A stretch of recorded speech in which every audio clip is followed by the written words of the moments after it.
ব্যর্থ হতে হতেই মানুষ সফলতার মুখ দেখতে পায়।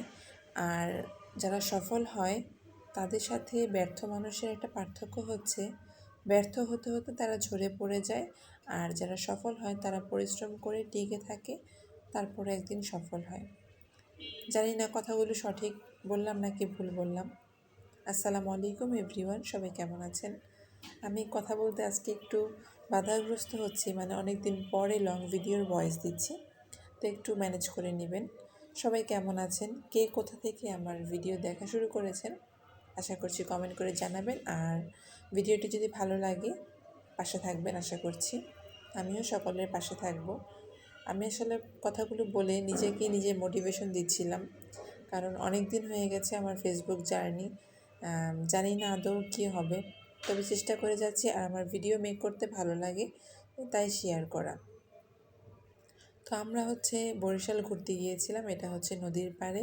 নদীর পাড়ে ঘুরতে গিয়েছি। আজকের ভিডিওর তেমন কোনো সিকোয়েন্স নেই, ঘুরতে যাওয়ার ভিডিও পাশাপাশি রান্না বাড়া কী হয়েছিল সেগুলো শেয়ার করেছি। একদম তাজা তাজা চিংড়ি মাছ, দেখতে ভালোই লাগছিল। আমি একটু হাতে নিয়েও ধরছিলাম।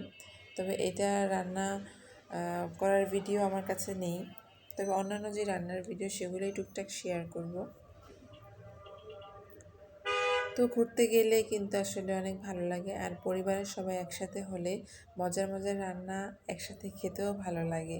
তো ওই দিন চিকেন রোস্ট রান্না করা হয়েছিল। বড় কোনো কড়াই না থাকায় দুইটা কড়াইয়ে চিকেনগুলো ভাজা হচ্ছিল, কারণ যেহেতু মানুষ বেশি আর কি, তো এই জন্যই এভাবে করা হচ্ছে। তো এইদিকে ইলিশ মাছ কাটার জন্য প্রিপারেশন হচ্ছে। অনেক কিছু আইটেম হবে, রোস্ট, ইলিশ মাছ, গরুর গোস্ত। আর এর আগের দিনও অনেক কিছু রান্না হয়েছিল, মোটামুটি এটা অনেক দিন আগের ভিডিও। তো এই তো রান্নাবাড়া মোটামুটি শেষ।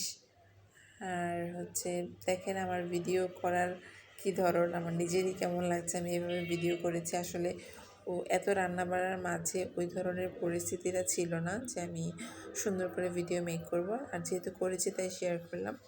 আর এটা রোস্ট প্রায় হয়ে গেছে, শেষে একটু কাঁচামরিচ দিয়ে দিচ্ছিলাম। আর ইলিশ মাছ কোটা বাছাও হয়ে গেছে, এই তো ভাজতে দিয়ে দিয়েছে। একদম ডিম সহ ইলিশ মাছ, খেতেও ভীষণ মজা ছিল।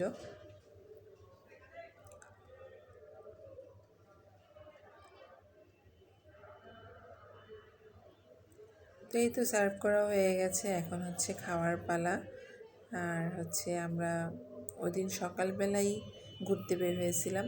গ্রামের দৃশ্য সকালবেলা কিন্তু দেখতে অনেক ভালো লাগে। তো আজকে এই পর্যন্ত বিদায় নিচ্ছি।